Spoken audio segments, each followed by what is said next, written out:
Hey guys, welcome back, and if you're new here, my name is Sarah, and today we're going to be going over XD prototype animations, and I'm going to offer some tips and tricks for avoiding glitches in your animations that are relatively common unless you know what to look out for from the very beginning. One thing to note about prototyping in Adobe XD is that the naming of your layers is imperative to the final product of your prototype, and a lot of the glitches can be avoided by naming your layers properly and organizing them properly and making sure everything is in order from the very beginning. And so if we're taking a look at our file today, as you can see, we have some emojis and a mock-up cursor, and all of the animations that I'll be using today can be applied to buttons or layouts or panels on whatever interface that you're working with.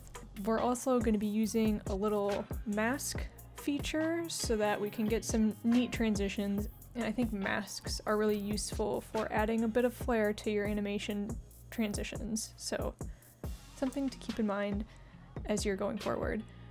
And I have laid out the 3 states that we're using for the emojis and then the cursor, and what this is going to look like goes as follows. And I have it set on an automatic timer. Animation is just clicks, and there's a press state, and then a released state, and then the default state.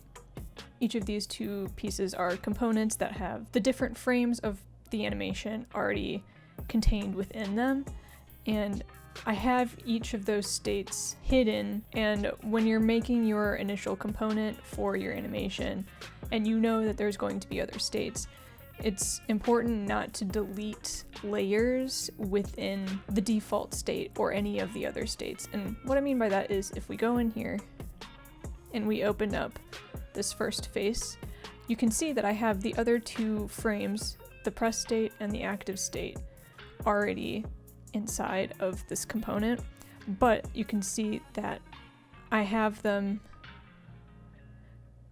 contained within a circle mask, and that is what creates our reveal animation. It's the mask opening up, and so none of these other layers are faded back, none of them have 0 opacity, they're all at 100 opacity, they're visible, but they're small, and it's hidden by the cursor, the little gap that the mask makes. And you can make the mask even smaller than this, but for the sake of this tutorial, I just left the mask at that size.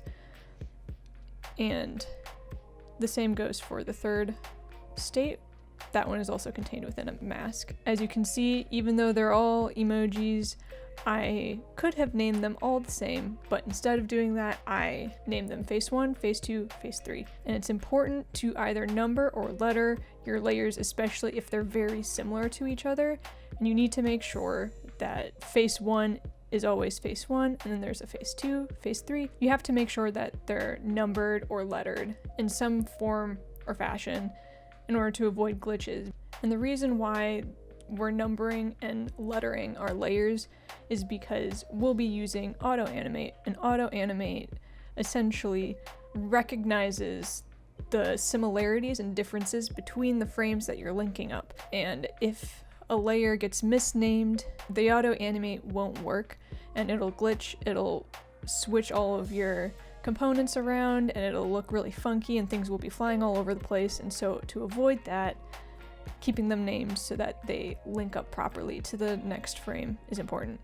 And as you can see, the mask animation did not work because the name of the layers are all the same, and it got confused. And so in between each of these states, I have, like for the press state, I have face 3 still masked and still minimized, but then I brought the ellipse of the face 2 mask and I opened it up. So it was originally like so, but by increasing the size in between each of the frames, Adobe XD recognizes that a change has been made specifically to ellipse 1 in the masked group face 2, and says, oh, we're just gonna automatically animate that for you because we recognize it from the previous frame. For the 3rd state, I kept face 2 open and I kept face 1 open, and they're both at max opacity, but because I have the final state on the top layer, opening it up hides face 2 and face 1, and there you have it. It's looking good.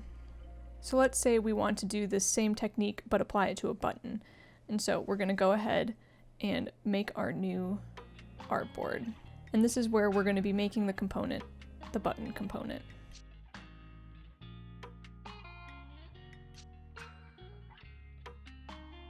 Alright, so we've made our button, and we're going to name this button. Easy enough.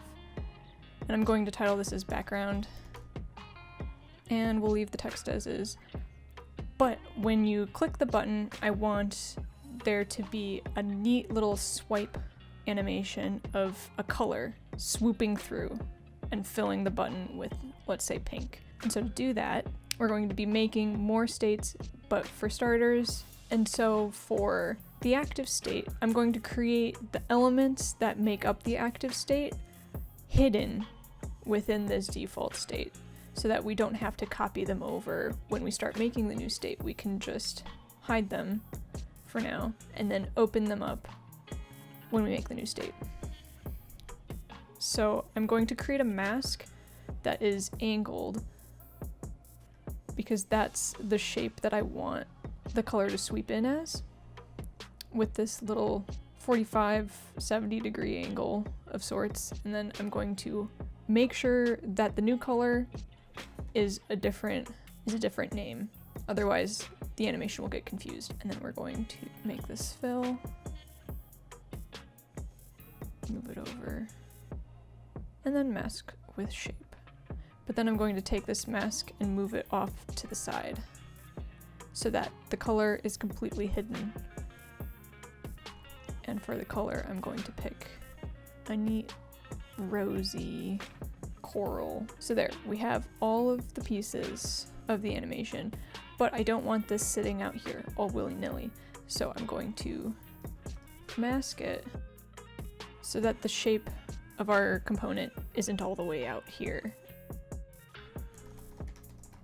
I'm going to name that color mask. So now we have all of the elements to make up the next state, but it's not visible because we have it masked. And so now we're going to create our active state. And within our active state, I'm going to access the color mask and adjust the shape of this path so that it sweeps to the side.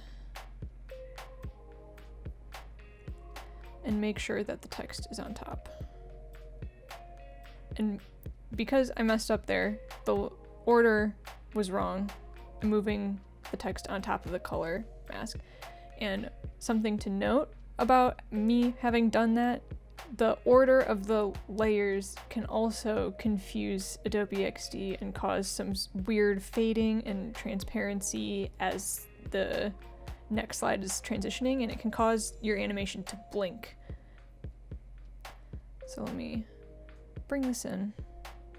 Looking good. So active, default, it's good. And now frame 1, and then I'm going to duplicate this and title this frame 2.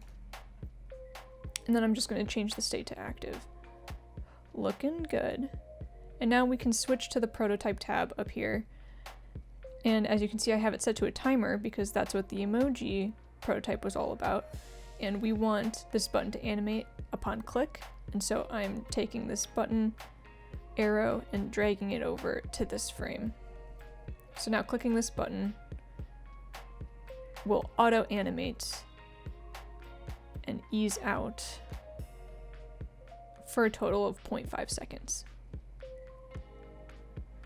And then we'll just animate it right back so that we can click in between the two states. And we'll do ease in and ease out for that one, just to see what it looks like. And now we're gonna play and click. And it looks spectacular. Let's say your animation is doing this because your layers are out of order. It does that weird blink and the text comes in delayed. And it's just overall not a fun time. So to fix that, you want to make sure that your layers are in the correct order. And because I have the text on top of the color mask in the active state, I want to make sure that it's also on top of the color mask in the default state. and that way we can avoid the blink. Looking good. All right. So there you have it. We covered the basics of prototyping in XD specifically for animations and micro interactions and ways that you can avoid glitches and blinks in your prototypes. So I hope this video helped possibly clarify some things in case you've been running into these issues, and I'll talk to you guys later. Thanks for watching.